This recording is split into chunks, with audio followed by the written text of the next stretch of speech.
"You will be hunting for a needle in a haystack," Joscelin warned, striding beside his friend.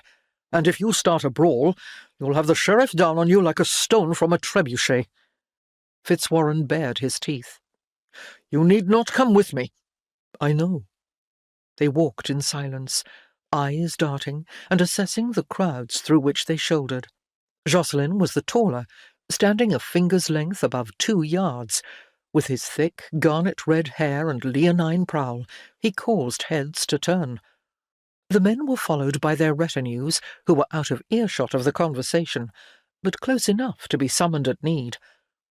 "I will understand if you decline to take my son," FitzWarin said, as they skirted a tumbler performing handstands on 2 sword points.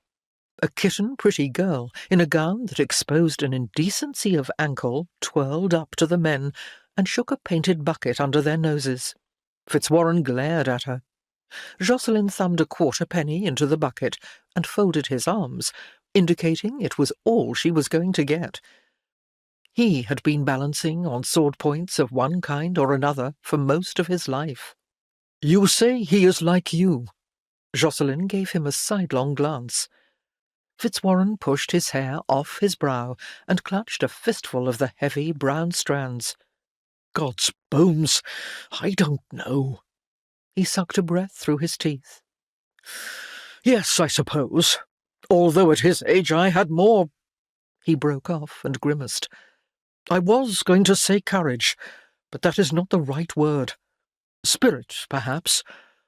I'm certain he has it within him, but he keeps so much to himself that it is difficult to know where to begin looking.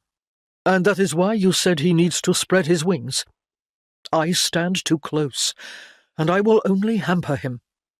Joscelin nodded. "I make no promises, but I will think on it.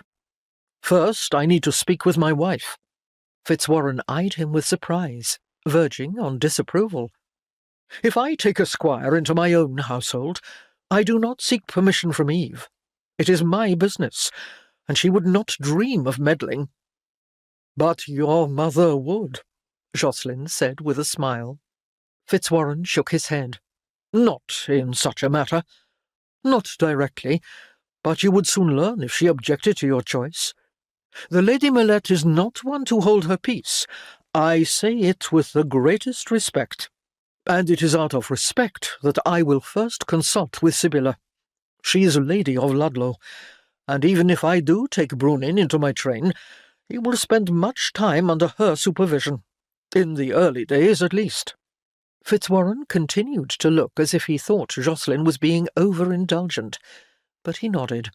"As you wish," he said,